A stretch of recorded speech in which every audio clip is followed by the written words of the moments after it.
Hello, I'm Pastor Hilly, and thank you for joining us for Adult Forum, Faith Lutheran Church's podcast series. We're calling this episode Writing to Reach You. But before we get to our special guest this week, a brief reminder that during this time of social distancing, there is wonderful ministry coming out of the community that we call Faith Lutheran Church, right here in Whitehall, Ohio. Ministry that includes this very podcast. If you would like to support the ministry of faith financially, please find the link labeled Giving in the description below. And now, on to our episode. Joining me today is a dear friend, the author of Everybody Wants to Be an Ambassador to France, which I believe is one of the greatest collection of short stories ever written, at least the greatest collection of short stories I've ever read. And he's also an assistant professor of English at the University of Arkansas out there in Fayetteville, Arkansas. It's my dear friend, good Dr. Bryan Hurt, PhD. Bryan, how are you, sir? Dan, it's so good to see you. It's so good to talk to you. I like how you gave me a doctor and a PhD, so I'm doubly credentialed today, which is great. You gotta let people know, right? Doctor, I think is what I'm going to ask people to start calling me. Oh man, how my friend, how is this socially distant world and life treating you these days? Oh man, that's it's everything's very much the same. I'm sure it's the same for you too. You know, day in and day out, sort of have settled into my routine. But I think like everyone else, I am eager for whatever comes next. Just so I can begin shaking things up again. But it's good. It's good. I showed you a few minutes ago, I got a new puppy who's keeping me busy. The sun's shining here in Arkansas, so things are good. Nice. Yeah. So, like, with the work that you do, being an educator at University of Arkansas, like, did kids go back in the fall? Like, what does your course, like, were you teaching live? Were you teaching remote? Like, what's your past couple months look like? Oh, yeah. So, students are back on campus, but I think like something like 90% of students are remote right now. So I taught all remote last semester. I'm teaching all remote this semester as well. I think the university's been pretty good about giving us professors leeway about choosing what we want that makes us feel comfortable and safe. And of course, like, I follow the lead of my students. And so I want to do what they want to do that makes them feel comfortable and safe. And so the vast majority of students that I work with prefer to do online right now, at least until COVID numbers start going down and the vaccine becomes more readily available. I think our positivity rate is something like 20% or 22% here right now. Wow. Yeah. Yeah. College towns, they're a hot spot. I make this comment all the time. Like, I'm obviously sitting in the church office right now, and I was talking to a buddy the other day, and he goes, how often do you go to your office? And I was like, pretty much every day. I was like, just because I need 4 other walls to look at. I went to my office yesterday to pick up a couple of books I need to teach classes. And that is likely going to be the only time I go to my office this entire semester. Oh, wow. Yeah. It's still there. It's a nice office. It's got a big window, nice desk, nice chair, a lot of books in it. Mm-hmm. And I'm eager to return to it when I go back to campus. But right now, it's just something far away. I'm talking to you from my guest room in my house right now, and I finally got like a couch and a desk in here. And so this is beginning to feel like a new room too. So it is good to change things up. Yeah. So, man, I got this idea. You and I were talking about this in email correspondence over the past couple of days. I was listening to NPR, I think it was last week, and somebody was interviewing a musician, and those details aren't important to this, but they were interviewing this musician about the reality of writing songs and writing music during and about COVID life and pandemic life. And the questions that were being asked were, like, as a musician, would one want to lean in thematically to COVID frustrations and anxieties and realities? Or, is it the job of the musician to offer escape from all those realities? And the conversation that kind of followed from those questions was, how long will the mainstream general populace need before we want to hear songs about COVID or about, all the reality at hand, or how long will it take us to be ready for those? You know what I mean?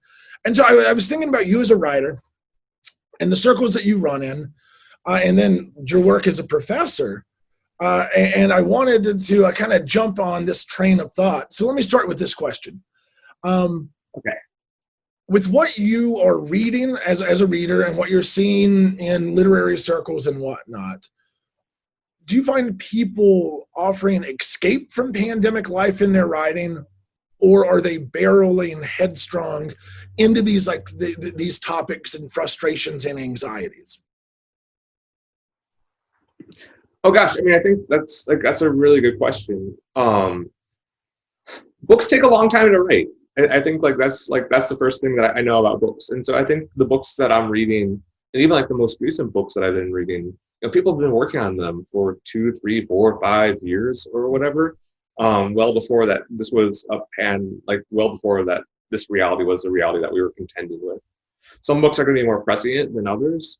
But I don't think I've read anything directly about this pandemic in what I've read, in the books that I read.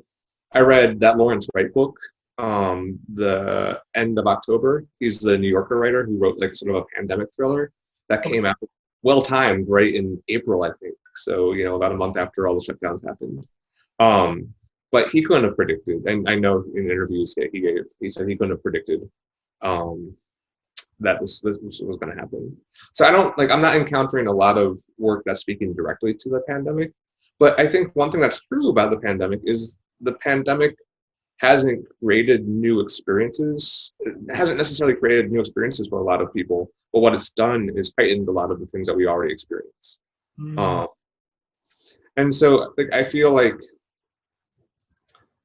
when I'm reading books that deal with loneliness, that deal with solitude, that deal with feelings of isolation, those themes or those ideas really strike me hard right now, because that's something that I'm going through, and that we're all going through, this sort of quiet alone time that has been 2020 and now sort of is creeping into 2021. Right. So I don't think that pandemic discourse is part of the conversation that books are having right now.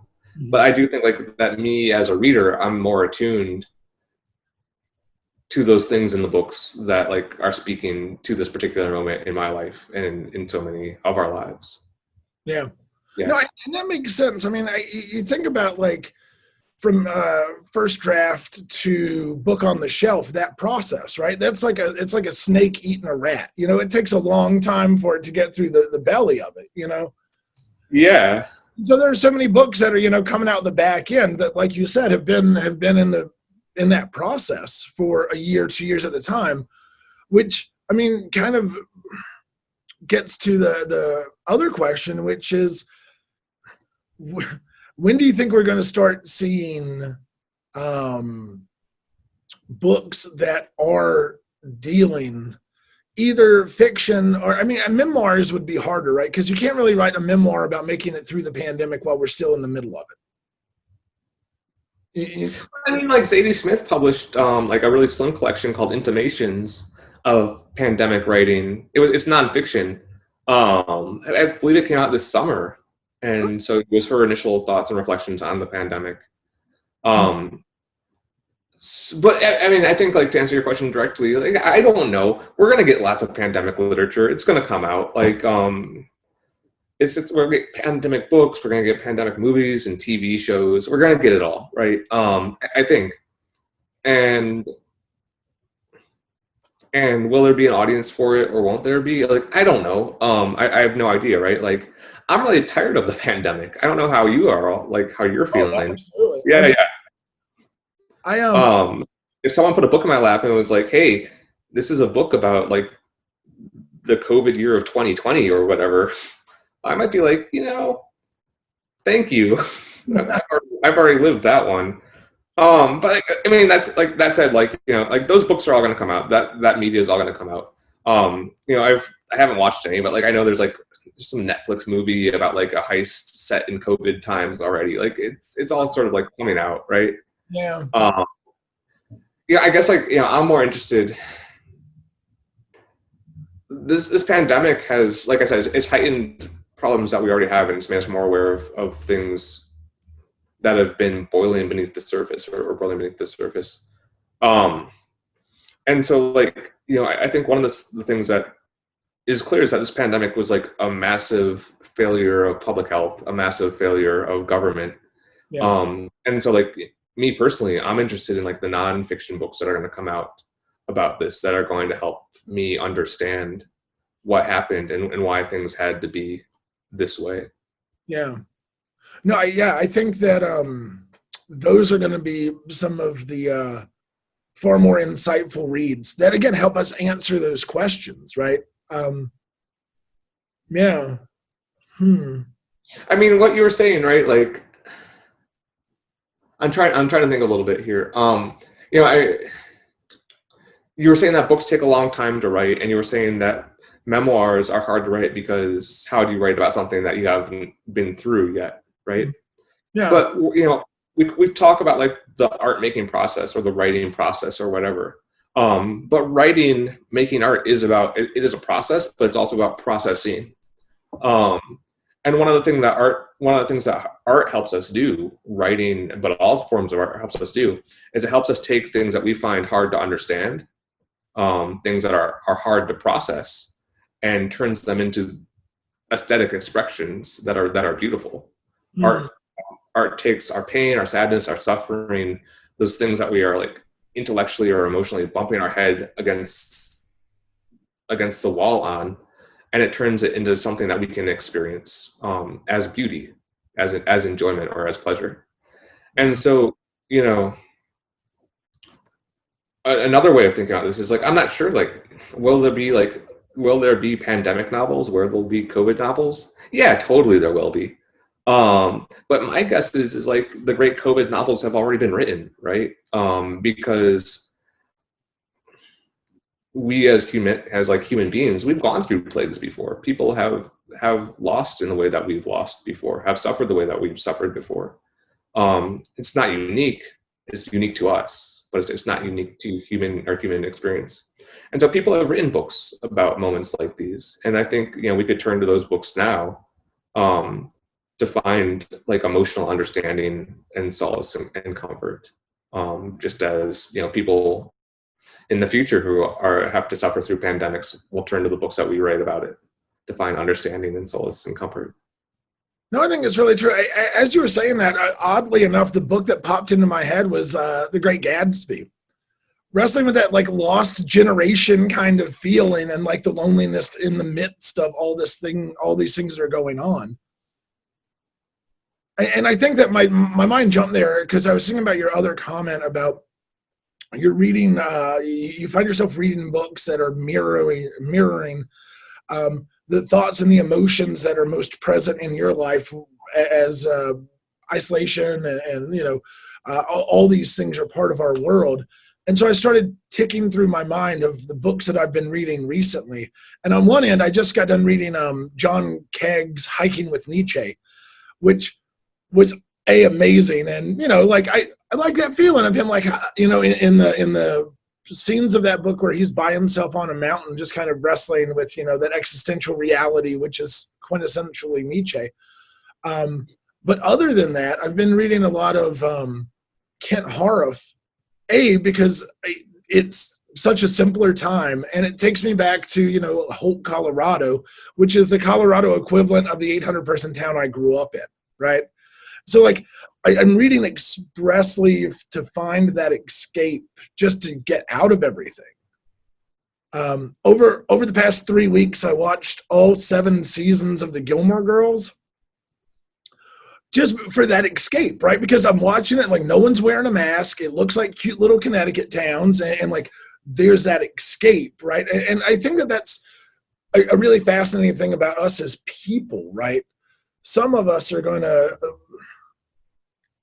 as we engage with art, and there are far more than two options, but you can use art as that escape to get away from whatever it is, or to help process these emotions and these feelings, and the world in these ways of beauty. You know what I mean? Yeah, I mean, but like, gosh, I don't think that we're ever escaping the world when we read, like, when we immerse in art, right? We might be like escaping our own limited reality when we immerse ourselves in art, but we're still like bumping against human beings with human concerns and human problems, and we're still asking ourselves to imagine what it's like to be them in their situations. So I think like art doesn't help us escape the world; it helps us make the world bigger, and it might help us escape our world and like our limited like cone of experience or whatever, or circle of experience. But yeah, but like, I don't know. I guess I sort of like push back against what you're saying, that like art can be escape. If there's art that is escape, I haven't encountered it yet. I think like art might take me someplace that isn't Fayetteville, Arkansas, right? Or wherever, or like my head. But it doesn't allow me to escape like the problems of the world or the concerns of being a human being in the world. I've never seen Gilmore Girls, but I'd almost like I'd stake a good bit of money that if I watched it, I might understand what it's like to be a Gilmore Girl a little bit better, which is to say live in a Connecticut-ish town and go through what they're going through, right? Which is like, maybe there's solace and maybe there's something good about it, about them not having to deal with like COVID right now, right? But they've got their problems. And my guess is that like you learned a little bit about them and their problems, and you've probably come to like enlarge your own sense of what humanity is or who humanity is by immersing yourselves in the world of the Gilmore Girls. No, that's a really great way to think about that. No, because it's very true, right? Like, there's no way to escape reality in a vacuum that we don't interact with reality, right? Like, that can't happen. But to think about, like, as we engage with art, it constantly widens our reality by showing us other experiences and giving us that ability to relate to different things, that then in turn allows us to reassess the way that we interact with whatever our situations are at hand. That's a very expansive and beautiful way to think about that. Well, thank you.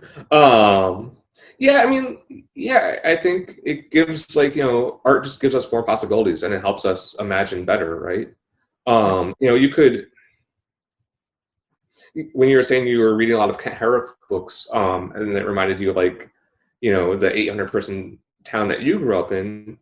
I don't know, like, we could like, I hope this idea like connects to where I was going, but like, I think like, we could also like sit around right now and feel bad for ourselves and sorry for ourselves and like sort of say like, well, it stinks that I can't go to my favorite bar and drink with my friends, or it stinks that like I can't play softball right now, or like do the things that I want to do, go be with my running club that I really like being with, right?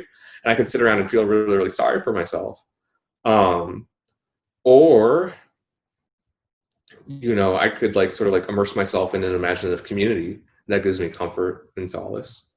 Or like, I could read about a guy on a mountain reading Nietzsche or whatever, and begin to think about like this being a time for me to also work on my own like contemplation and self-reflection, right? Like, I think like art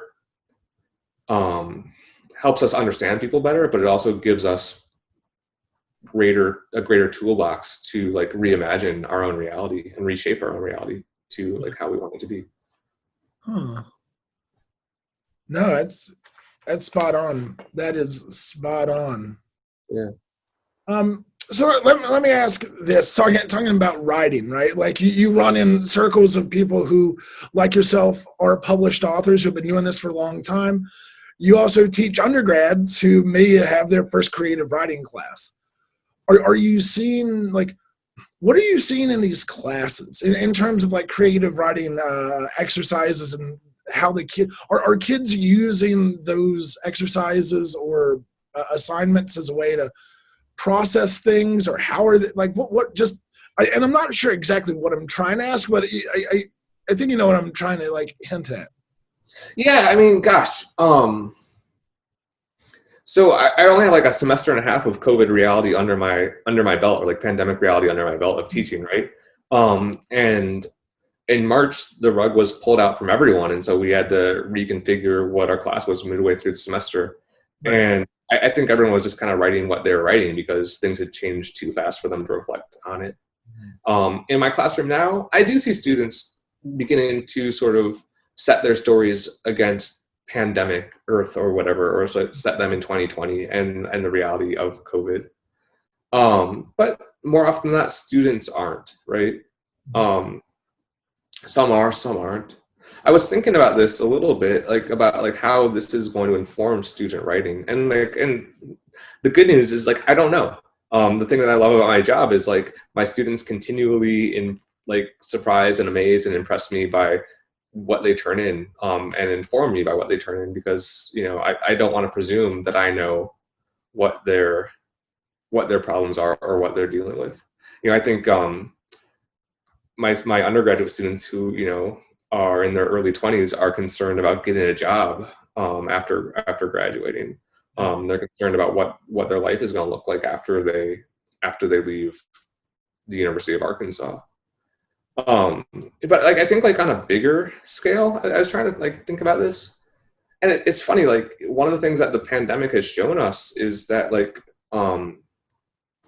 we don't know what's going to happen next, right? We don't know. We don't know what the future is going to have in store for us. I think like the pandemic sort of like taught that lesson to everyone, or demonstrated that lesson to everyone, that like what we call our stable existence is actually built on a pretty shaky foundation.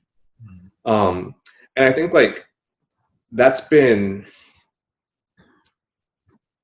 like a cliche, like nobody knows what the next day holds is a cliche that everybody knows, and everybody's heard. I think as you get older, you begin to sort of like take it more to heart. Like you're like, oh yeah, I don't know. Like I don't know what's going to happen next, because life has more time to surprise you.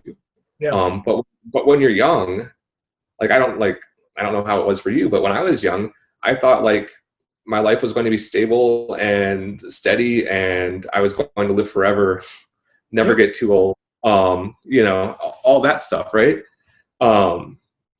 And that like the ball was just going to keep on rolling at the pace that the ball rolls. I think everyone on the planet has experienced, especially like those who are privileged like me, has experienced like that the ball doesn't always keep on rolling, that the ball can stop, and that you can't predict what's going to happen next.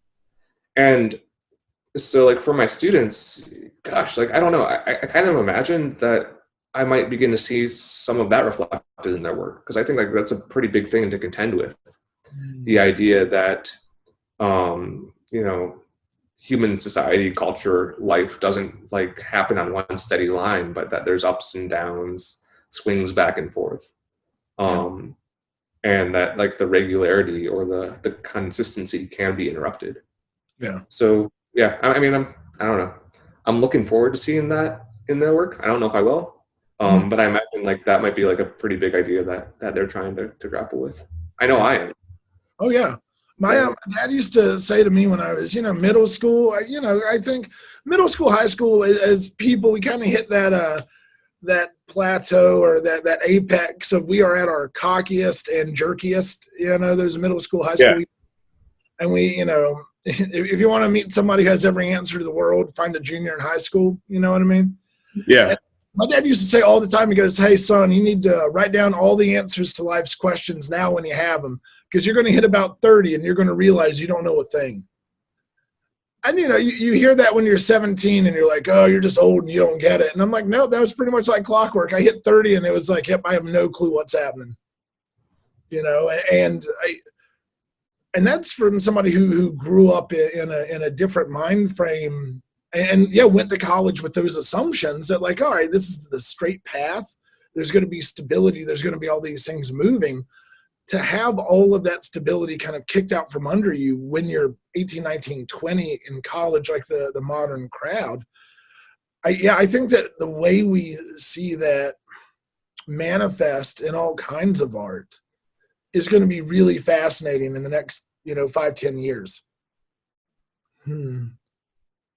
Not to mention that, like, I read a couple years ago that our generation is the first generation, if you take into account inflation and that sort of thing, that will not surpass our parents in terms of like financial security or achievement or whatever. But it was always, like the children did a little better than their parents generation to generation.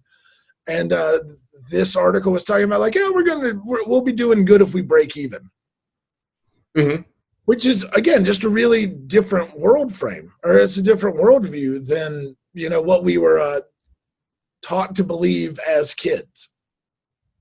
I mean, there's a couple of things that I want to say. Like, yeah, like I said, like a lot of the anxieties that my undergraduates are dealing with are anxieties of employment, anxieties of what's it going to mean for them to enter the world of adulthood. Yeah. And those are not new anxieties. Like I've been teaching 14, 15 years or something like that. And those are things that's like my students have been worried about since, the Great Recession, at least. Yeah. I think again, like the pandemic made all of that more pressing. They're going to be graduating and walking into an economy that's even more diminished than it might have been during like the crash of 2008, 2009. Yeah. And so like that's a reality that they're contending with. But when you're talking about not knowing, I was thinking a couple of things. Like isn't there's sort of like a Buddhist principle that you think you're walking on solid ground and you look down and you realize that you're walking on nothing, right? All you have is the presumption that there is stability around you. All you have is like the fiction that there's ground that you're walking on. But like sort of like to spin that into the idea of making art, right? Like one way of thinking about making art is that we create the path as we walk on it. The artist doesn't know what comes next in their work. Being a writer is about concentrating and being in the moment. When I'm writing, I'm not thinking about what's going to happen 3 or 5 pages ahead. I'm trying to choose the next word that comes after the word that I've just written. And so, being a writer is about being focused, being in the moment, and not presuming that there is anything too much further ahead. I imagine that's the same for a painter, a musician, or anyone else, right? You choose the next stroke or you choose the next note, but you don't have the whole structure in your head. And like, I don't want to be like too grandiose or whatever, but I think like that's like, one distinction between making art and living life, right? In life, we think we have. In life, we might presume that we have a picture of what the whole structure is and what the whole thing looks like. I'm going to get my degree. I'm going to get a job. I'm going to get married and have 2.5 kids and, whatever. Right. And so we think we know what the thing is before we've actually lived it or experienced it. And in art, you never know what the thing is until it's done. I'm going to need to chew on that for a while because I think that's very true. I think that's absolutely true. And it almost reminds me of the, the whole idea of there are people who die a long time before they end up in the ground because they get in a path and they give up that ability to live in that moment. And you're like, well, this is my trajectory. I sit in, like, I'm on the street, I'm going this way, and this is the only path, which really overlooks the spontaneity and the art of life, which is how do I embrace like this moment? How do I be here now in the realist sense? And I think that one of the things art does, which is kind of what one of the things you're pointing to again, is that art demand or tries to call us into the reality of the right now, and to exist in that like place where we hold our breath in anticipation about what the next second is going to be, because it's going to be something beautiful, or it's going to be something unexpected, and it's going to take us down a road and show us something that we've never seen before. I like that. I really like that, the reality of the right now. Yeah. Yeah, and I like that we're coming back to this idea. Art doesn't take you away. It makes you confront. Yeah. Stuff that we would call like entertainment, or, I mean, all art exists to entertain, right? All art exists to charm and entertain. But it does so in the service of making us confront what it means to be human. Yeah. So when you talk about your art as a writer, I think that the way writers are typically depicted on TV and movies and whatnot is you either sit in a room by yourself and do the Bukowski thing where you're just chain smoking and drinking whiskey, or you do you're sitting at a Starbucks in a crowded room alone with yourself, like hammering away at the laptop or whatnot. And I did an interview. I had BJ Barham from American Aquarium on the podcast about a month and a half ago. And I was asking him about songwriting and like the difference between playing a show in your living room by yourself at an iPhone versus playing a show in front of an audience. And obviously how that's been a hugely different reality. How is the writing process, if it has, how has it changed since March? I used to love to work at coffee shops, and like, a couple of reasons. I like coffee, and so it was a good opportunity to get out of my house and like drink good coffee. Like everyone else, I've been talking about art as requiring concentration. That's like I've been talking about art as requiring concentration, and we live in a world that like wants to rob us of concentration. And so like, especially, if we work on computers are designed to help us not concentrate, because I can just like click this thing and click this thing and click this thing and, read 5 articles at once and then go over to Twitter and see what's happening there or whatever. And maybe I haven't checked my email in the last 10 minutes. I wonder if anyone's reaching out to talk to me. Yeah. And one of the reasons why I like to work at a coffee shop is even though there's a lot of like exterior things happening around me, right? There's people coming and going, having conversations. There's the sound of the coffee being ground and smell of it being made and all that stuff. I feel like it keeps me kind of honest. I feel like people might see me working. And so if I'm doing that thing where I do when I'm like lazy or not concentrating, which is like opening 10 tabs at once and also scrolling on my phone, people are going to be like, no one really thinks this, but in my mind, I'm like, oh, people are going to look at me and be like, look at this guy goofing off. So at a coffee shop, I feel like I'm a little bit more disciplined to like keep the page open and to stay there, just because I have like, some sort of imagined social pressure. And plus it's fun. Like, Fayetteville is not a big town. And so sometimes I do run into folks that I know and I can like chat with them and all that's good. Right. You might write alone, but I don't know. I don't like being solitary. Right. But so like now I'm just basically working alone. There's a good coffee shop here called The Hip, which I'll gladly plug on your podcast. Please, if you come to Fayetteville, go visit The Hip. It's like an old car wash that they've converted into a coffee shop. And so you can sit outside in the bays. And they space the tables pretty well apart. And so I've been writing there, which has been good to do. But more often than not, I work at home. Mm-hmm. Really, wherever you can work that's amenable to concentration is a good place to get the work done. Like I said, I have a puppy who's like 3 months old. And so it's been a challenge to work at home just because the puppy also asks for a lot of attention. Yeah. Yeah. But, I guess they're like to dispel like even like bigger myths about like writing as a solitary art form. I guess it is. I mean, in that like, I can't call you up, Dan, and be like, hey, Dan, I'm stuck here on like this. Tell me what to write. Right. Like, I mean, I guess I could, and maybe I should more often. But you have to write the thing yourself. You have to write every single word that you put on the page. But for me, the fun, like, and that can be fun, but the fun of it really starts like when I can share that thing with somebody else and see what they think. And then we can begin talking back and forth about what the vision or what the idea is. And then that, that idea can grow and be shaped by other people's input. I think like I would love to be a musician because I feel like maybe you get to the fun part a little bit more quickly in that art form, and that like, you play some music and then you can get pretty much instantaneous feedback on like how it sounds, and you can begin working with other people, collaborating with other people into shaping it into something cohesive. But like fundamentally, I think like the work is the same.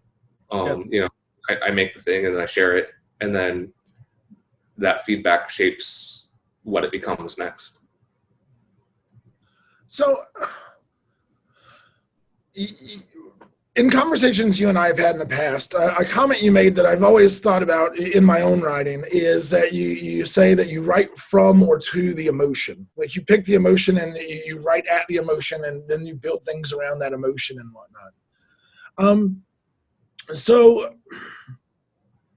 what emotions are you finding in this radically different world? I mean, and I guess we can use either the word emotion here or inspiration. Like as a writer, due to the fact that the arena of your craft has shifted with being at home a lot more, having a puppy, like there are all these things, positive and negative, that are happening.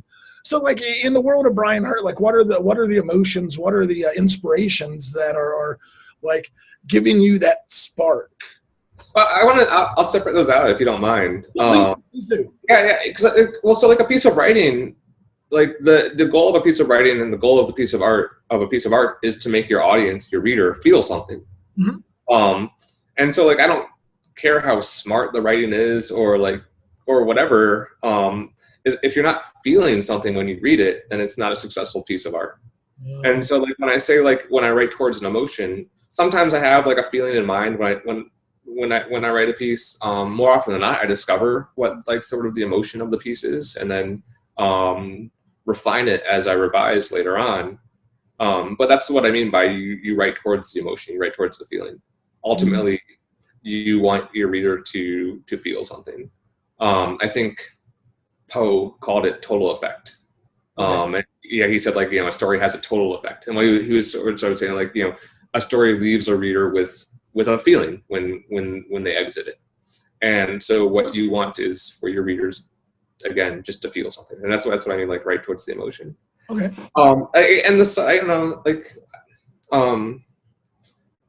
I can't say like the time that I'm living in sort of, well, of course it informs the emotions that I'm discovering in my piece, just as I said, like, it's informing the emotions that I find in the books that I'm reading. But I think those things exist in the piece itself as well. And so like, the piece is in conversation with the world. The world isn't imprinting itself on the piece, nor is the piece existing independent from the world, but they're in conversation. And I would hesitate to say like there's one thing that I'm ever writing towards. Okay. As long as you feel something, I think that's important. Yeah. I don't know, like inspiration is fun too. Like, I don't know. Like I said, what's making me feel inspired? The sun is shining in Arkansas today. That's a good thing. I've got, even though I don't see them as much as I want to, I've got good friends here in Fayetteville and all around the country who I keep in contact with, which makes me feel good too. I don't like, there's no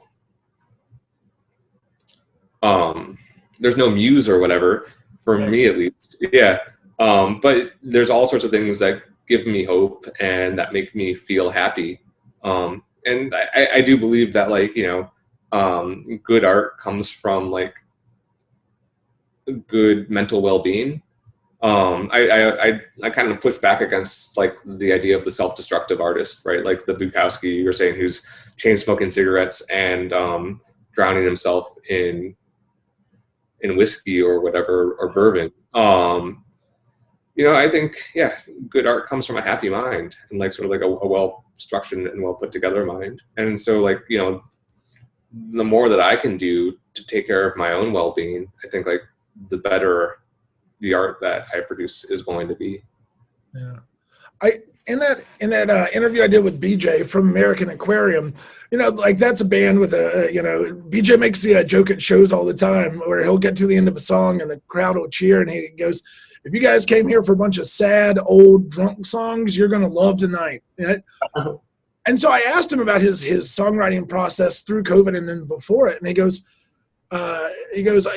I used to be that guy who, he's like, I'm an alcoholic because I was that guy who had to get to a certain point before I could start writing. He goes, I'm in a really good place right now. And we talked about like AA and recovery and like that kind of community.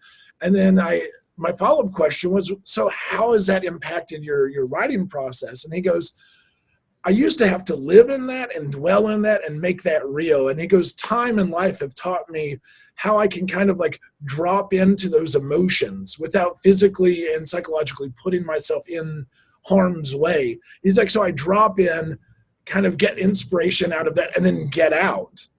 Because he's like, I got a wife and a kid. He's like, that's what's important. He goes, I need to run every day. I need to be mentally healthy. I need to be physically healthy and take care of everything. And he goes, and that's, just a long way to say that he was reflecting exactly what you're saying. That, if you have to be self-destructive to get to that artistic place, then you're kind of putting an expiration date on yourself in one way or another. One of my favorite writers, Flannery O'Connor, sort of famously and grouchily said, I don't know, this doesn't strike me as a grouchy sentiment, but, she famously said, anyone who survived childhood has enough material to write about for the rest of their life. Mm-hmm. And I think what she meant by that is like the whole emotional experience is there. And every emotion that you're ever going to write about, every emotion that you're going to feel, you felt during childhood. And when you're writing, you don't need to dip back into the exact events of what happened in your childhood, but you dip back into the feeling and you can dip your toe into those feelings. It's all there. I don't think you need to destroy yourself to make art. I think you have we've all experienced all of the emotions. Yeah.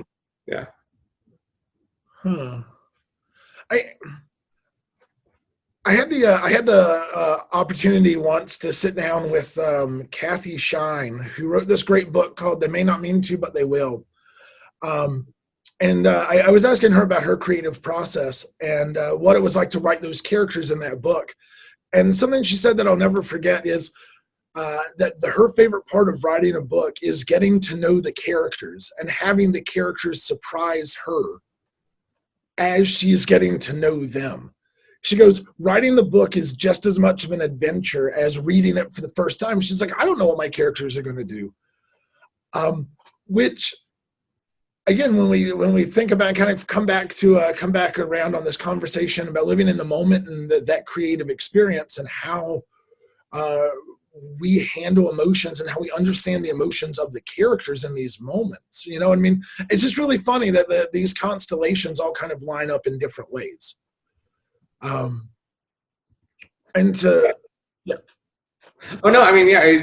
was just making me think about she put it in a different way, but she's talking about not knowing, right? Yeah. You make the path as you walk on it. Your characters are going to surprise you. Yeah. I think we could talk about the subconscious and stuff like that, but I feel like, you're not doing the real work. You're not doing real writing. If you're not surprised by what comes out. Mm. Yeah. So if we weren't surprised by what came out, then it would just be really boring. It would be. I'd imagine so. Yeah. Yeah. Huh. One of my teachers is a guy named Jim Shepard. He writes fantastic novels and fantastic short stories. And he writes elaborate outlines for his novels. He said he'll sort of print them out sideways on a piece of paper and then paste the time, the outline or the timeline along as well. And, what he says is the reason why he does that is it's so he can trick himself into thinking he knows what he's doing when he sits down to work every day. Because if he sits down to work and he says, and he admits to himself, I have no idea what I'm going to do, then he finds the task too daunting. Oh. And so he'll make an outline and he's like, well, okay, I know I need to do this. But he says, if all that he's written is what's in his outline, he knows he hasn't really done any work that day. Oh. Because he hasn't given himself the ability to concentrate and surprise himself. He's been thinking about just the surface, and hasn't been doing the deep work, where those things bubble up and surprise you. Yeah. And you mentioned that for you, there's no like one muse. I don't know. I love the way that Neil Young writes about the idea of the muse. Right, Neil Young, his first autobiography, Waging Heavy Peace. The sub theme of the muse and his job as the artist, as he writes about it, is to chase the muse. And when it shows up, like, you take off and you drop everything and you chase it all you can. And then when it goes, you're like, all right, well, I guess it's gone. It almost reminded me of in North Carolina, in the part of North Carolina I grew up in, all the state routes were the roads they were. Like State Route 222 was the road 222. And then I remember when I first moved to Connecticut, the state routes were literally just routes that jumped around from road to road. And it took me forever to figure out, like, what do you mean, like, Connecticut State Route 4, like, is on one road and then turn and follows another one, right? But I enjoy, like, the reality that for every individual person, it's really different. For some people, the muse is the one thing. It is the road that it is. And then other times in life, or for other people, the muse really kind of, like, turns as it will, right? And I don't know, for me, for a lot of creative endeavors, it's trying to figure out whether the muse with any given project, like, is it the route or is it the road? And then how do I stay on that path? You know what I mean? Because, again, like, I never really know. You never really know, and you just hope that you get to the end of the process. Well, who am I to argue with Neil Young, right? I mean, like, I don't know, like, I've never been the type who just is overcome with inspiration and is going to, like, you know, burn a candle and stay up all night and write until, you know, I fall asleep at my keyboard or whatever. I like to think that writing is a habit, and that it gets, like, and a discipline. So, like, art making is a habit and a discipline. Yeah. And so it doesn't happen all the time. I don't get to write every day. But I try to sort of, like, keep it within a range, like, sort of, like, between, like, you know, early morning to early afternoon. Like, that's my writing time. And if I try to do that regularly, and I find that, like, you know, if I'm able to do that, I can try to kind of train my brain into sort of saying, like, okay, this is a time to think this way. And then for the rest of the day, I can go about doing my other stuff, like, you know, buying groceries and, I don't know, going to the post office or walking my dog or whatever I do, right? Without being worried about, like, without even really thinking about my art or my work or whatever. Yeah. Like, that's something that exists in one time, and then the rest of my life exists in a different time. I find those I find those boundaries useful. Yeah. As like an academic, right? Where if you don't publish, you lose your, like, you know, job security is in publication, right? Yeah. So if I was walking around all the time sort of thinking, like, oh no, I've got to write, I've got to publish, I think I just, like, have really bad indigestion all the time. So I don't know, like, finding a place for that thing and making a habit of it is useful for me. Yeah. I remember a Jack White interview where he was talking about when he plays live with one of the 400 bands that Jack White plays in. Yeah. He was talking about, he goes, you know, there's this really archetypal rock and roll photo of the guitarist with the microphone and the piece of electric tape and all the picks on the front. So the guitarist flips out off a pick, grabs a new one, breaks a pick, grabs a new one, yada, yada, yada. And he goes, I keep all of my extra picks in an ashtray on the back of the keyboardist's amp in the back of the stage. So if I break one, drop one, or flick one off, I suddenly have to figure out what I'm doing and how to get to the end of the song by changing my playing style, which forces me to pay a lot more attention because I know that, like, this is the outcome if that happens. And I probably heard that like 10 years ago, and it was one of those things that always stuck with me because, yeah, if we force ourselves into living and working and writing in certain parameters, I don't know. I find that to be really positive in bubbling up that creative process, because like this is the moment, right? Like I find nothing more overwhelming than an open Word document and a blinking cursor and no prompt, you know? But I mean, when I say like this is the moment, right? But also the moment will come tomorrow. Exactly. And, yeah. And so it's like, you know, there's like so much pressure in like sort of telling yourself, well, I have to create today, right? And this is my shot. If I don't do it, then it's gone. Yeah. But if I say like, well, this is the time that you do this thing, and this time will come tomorrow, and the day after that, and the day after that, presumably, because we just spent a lot of time talking about not knowing, but not putting all the pressure on this one moment to create or be perfect. Yeah. That's good. Absolutely. Yeah. And it's kind of interesting when we think about like structured creativity, right? Or structuring the habits of creativity, right? To say that like 8 to 10 is writing time or creative time for whatever that may be. And you're like, no, I am structuring in my time to be creative. And it will, you know what I mean? Like, yeah, it's a fun idea. It's a fun idea to think about that. And almost, I don't know, it can almost seem counterintuitive, right? To schedule, to schedule moments to embrace the not knowing. But isn't that what you do at church too? I mean, I'm not a churchgoer, right? But like, don't you and your congregation sort of say like, okay, between these hours and these hours on Sunday is when we've scheduled in our time to check in with our spiritual lives and commune with God, really, and explore like, you know, the great mystery, the great thing that we don't know. And no, so like, yeah, but I'm saying that I think that's amazing and really, really powerful. In the church idea, it does seem a little lacking to be like, all right, what we're going to do is we're going to carve out 59 minutes here for the God of all creation. Yeah. Here's our 59 minutes, right? But it's within the ritual of having that 59 minutes to an hour every single Sunday. That habit creates a home for that religious experience, you know? So in the same way, to carve out the creative time in our own lives or writing time, to say like, this is the time I've carved out to create a habit that will be a home for the writing process. I think that's spot on. Yeah. I mean, yeah. Huh.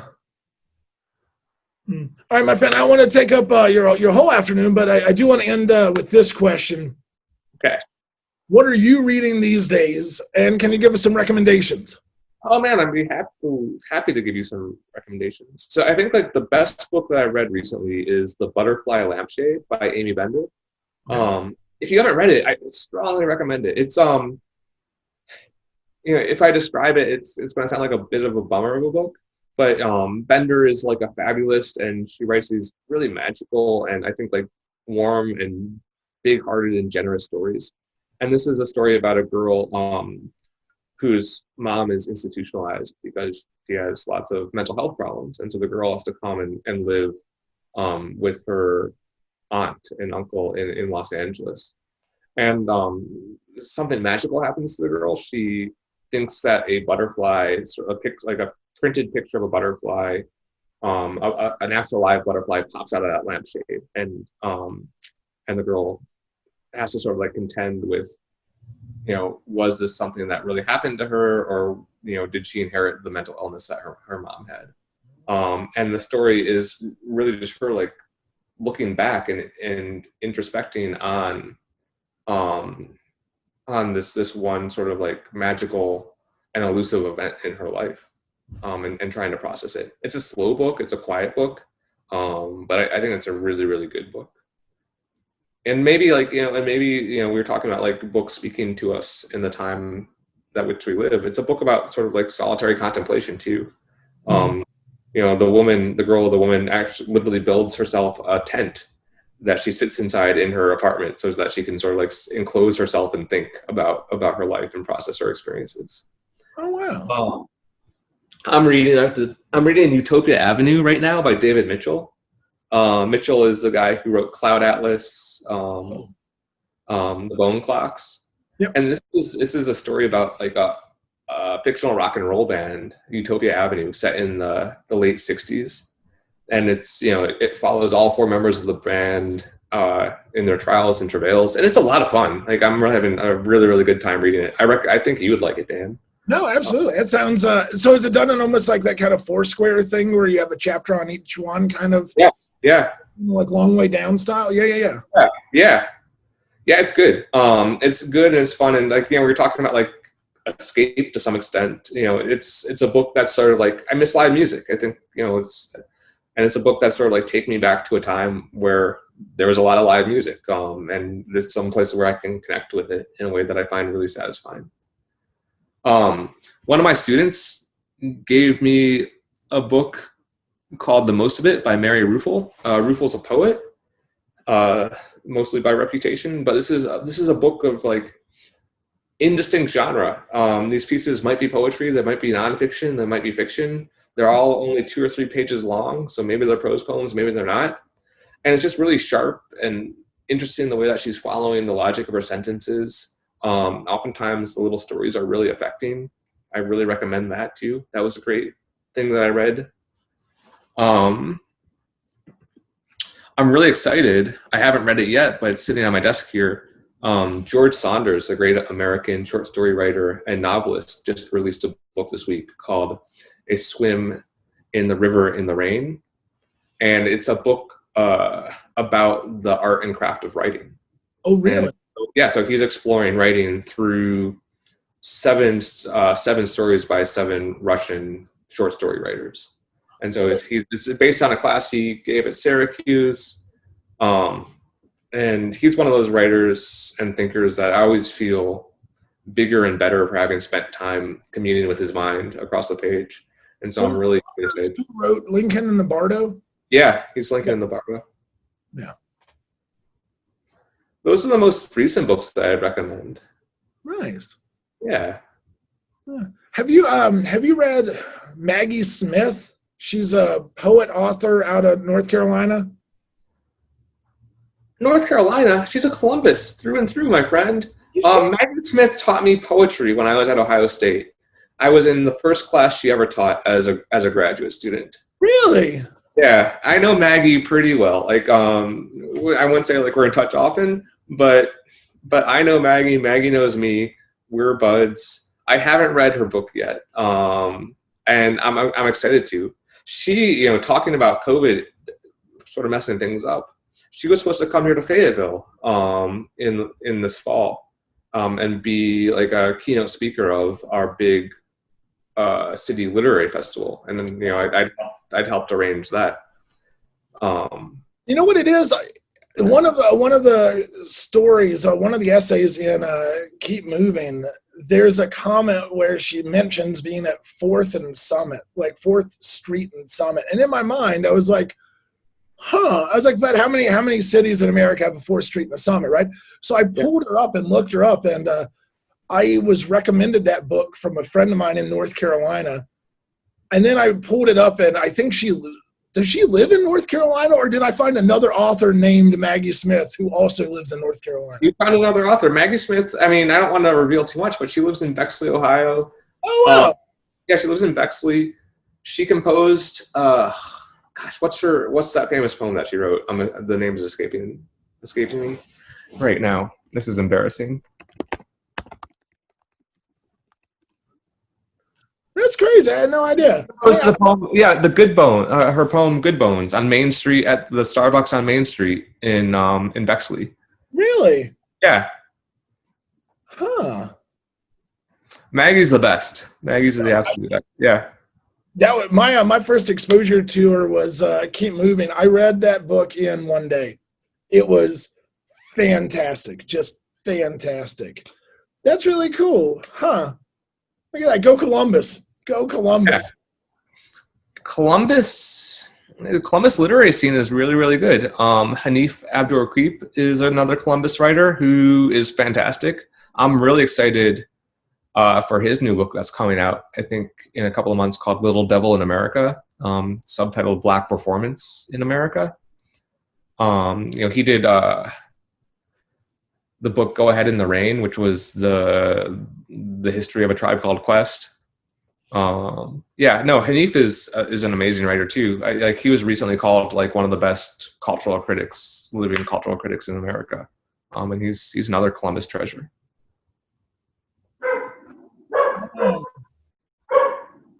I know that name because let's plug Columbus businesses real quick. The guys down at $2 Radio Club down on Parsons. Yeah. Had a big display of his writings, and I remember the one on Tribe Called Quest. Yeah. No, $2 published his first book. They Can't Kill Us Until They Kill Us. Oh, yeah, that's right. I knew there was some other tie in there. Yeah. Yeah. For anybody listening who's in Columbus, head down to $2 Radio Club. Those guys are great. Coffee's good there too, and always have a great local collection. And just I think you guys can get anything you need too. $2 Radio, my favorite bookstore in all of America. They're fantastic. Yeah. Well, hey man, thank you so much for your time. Thank you for your conversation. Thank you for your friendship. And as always, it's good to see you, sir. Dan, it's so good to see you. Thank you. This was fun.